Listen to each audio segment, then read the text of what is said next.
राम जन्मभूमि मंदिर से संबंधित विवाद अगर शांतिपूर्ण ढंग से और आपसी बातचीत से ही समस्या का समाधान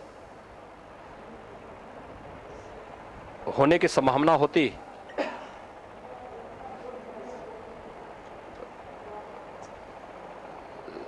तो संभवतः 6 दिसंबर 1992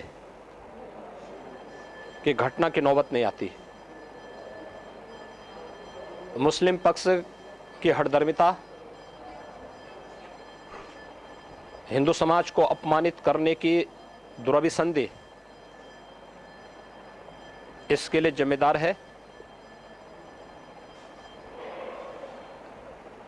अब तक की 1990 से लेकर के अब तक और उससे पहले भी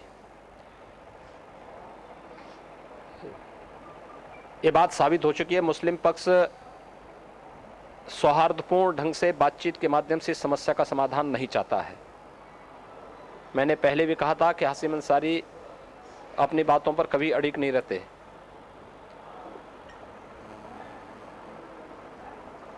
और अगर मुस्लिम पक्ष बातचीत से ही समस्या का समाधान चाहता तो फिर वह सुप्रीम कोर्ट क्यों गया? अयोध्या में सिर्फ और सिर्फ राम मंदिर बनेगा। राम मंदिर के अलावा बाबर के नाम पर, किसी विदेशी आक्रांता के नाम पर कोई भी स्मारक और कोई भी अन्य स्थल हमें स्वीकार्य नहीं होगा। इसके बाद अगर कोई बातचीत करना चाहता है इस शर्त को मानने के बाद, तो हम लोग बातचीत करने को तैयार हैं। कांग्रेस की यूपीए सरकार लेकर के आई थी, किसानों के हित से जुड़े हुए कुछ प्रावधान उसमें नहीं थे। भारतीय जनता पार्टी नेतृत्व की सरकार ने उसमें वही संशोधन करके किसानों के हित के लिए उसको और सरल किया है। ये भ्रम पैदा करना कि इससे किसानों का हित प्रभावित होगा, सरासर गलत है। प्राकृतिक आपदा से देश के अंदर किसान सर्वाधिक प्रभावित हुआ है और उसका सर्वाधिक चपेट उत्तर प्रदेश के अंदर है। जो सर्वाधिक मार पड़ी है उत्तर प्रदेश के अंदर है।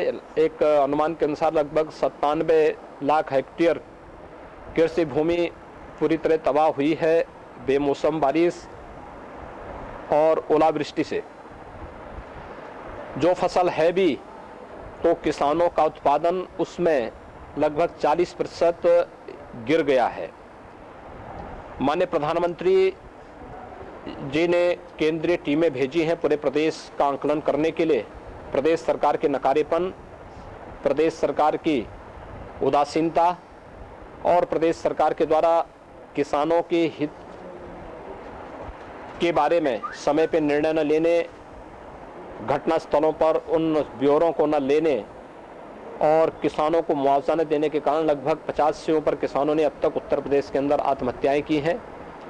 ये उत्तर प्रदेश सरकार इसके लिए पूरी तरह जिम्मेदार है। भारत सरकार के आपदा प्रबंधन की ओर से पहले से इन्हें धन उपलब्ध कराया गया था, उसके बावजूद समय पर इन लोगों ने, उत्तर प्रदेश सरकार और उसकी मशीनरी ने इसका उपयोग नहीं किया और बाद में भारत के माननीय प्रधानमंत्री को स्वयं केंद्रीय टीम भेजनी पड़ी और उनको ये भी घोषणा करनी पड़ी कि 35% तक जहां भी नुकसान होगा हम उसे आपदा में लेकर के उन्हें भरपूर मदद और सहयोग करेंगे।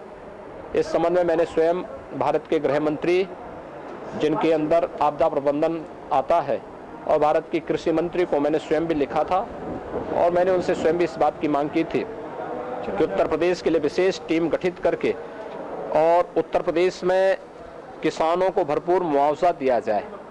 मुआवजे की राशि उत्तर प्रदेश सरकार ने 7,000 रुपये पर हेक्टेयर की थी। एकड़ के हिसाब से अगर आप देखेंगे तो वह 3,000 रुपये पर एकड़ भी नहीं आ रहा था। हम लोगों ने मांग की कि 25,000, कम से कम 25,000 पर हेक्टेयर किसानों को मुआवजा दिया जाना चाहिए उत्तर प्रदेश के लिए, और वह कार्य भारत सरकार के स्तर पर प्रारंभ हो रहा है।